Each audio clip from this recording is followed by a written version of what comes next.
I want to break down and just discuss Woj. He announced his retirement yesterday. He's taking the GM's position at St. Bonaventure. It's going to be a new transition for those that don't know and that are primarily based upon the NBA world. GM spots have now become a necessity in the college world because you need people managing money, you need people building these roster spots, and that's exactly what Adrian Wojnarowski is now going to be for St. Bonaventure, he's an alumni of. So he's going to be going back to his alma mater, and that's his next career path. That being said, I just want to take a couple minutes and just reflect on what he brought to basketball. He revolutionized media in a certain degree. His impact on basketball, you could argue, has been more valuable than a lot of basketball players in and of themselves. And why do I say that? Well, the role he had. He literally changed the way that basketball was consumed. That's something that many players don't have the ability to even do. We all of a sudden, when Woj came around and the Woj bomb became famous, we became instant information. It was no longer newspaper sources or later that night on Sports Center. It was Woj bomb right then, right there. He created a trend that then grew into every other sports avenue in the leagues where they needed to have these instant access reporters.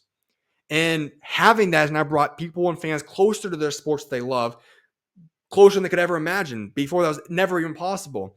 And that really was spearheaded by Adrian Wojnarowski. And having him retire is going to obviously be unfortunate. We know Shams is around. He's going to be just fine. And I'm sure somebody else will possibly emerge or however that's going to work out. We don't know.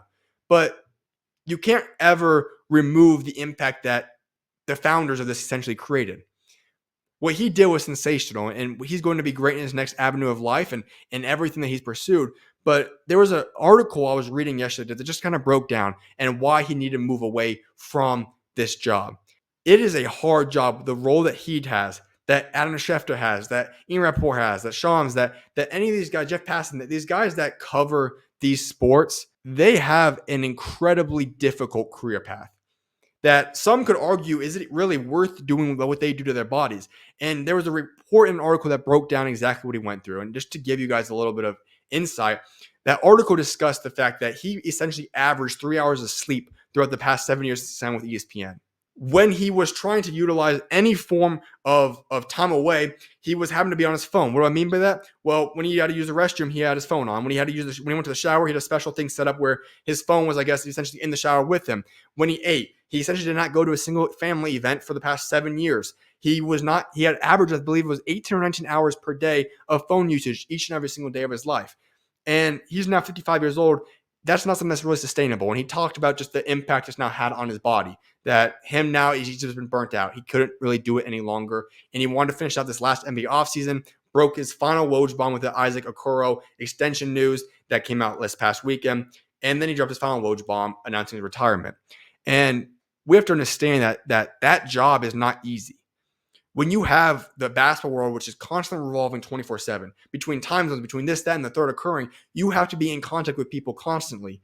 Things are happening beyond what we even perceive. When you talk about the game of basketball, it's not just what's happening when we get those Woj bombs that happen once every other day, whatever the case may be.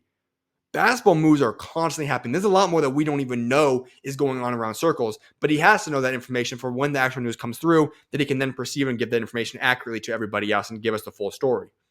He is constantly on the phone with people, and that job is one of the more difficult jobs you could talk about in all of media and possibly all of life. There's not many jobs that you are required to be working 18, 19, 20 hours a day. And then you talk about days like draft day, trade deadline day, free agency's first opening week, etc., where you're looking at 24 hours a day. And we've always known he's always done that, where he's at the studio on air live for 24 hours a day, essentially, to start those times off.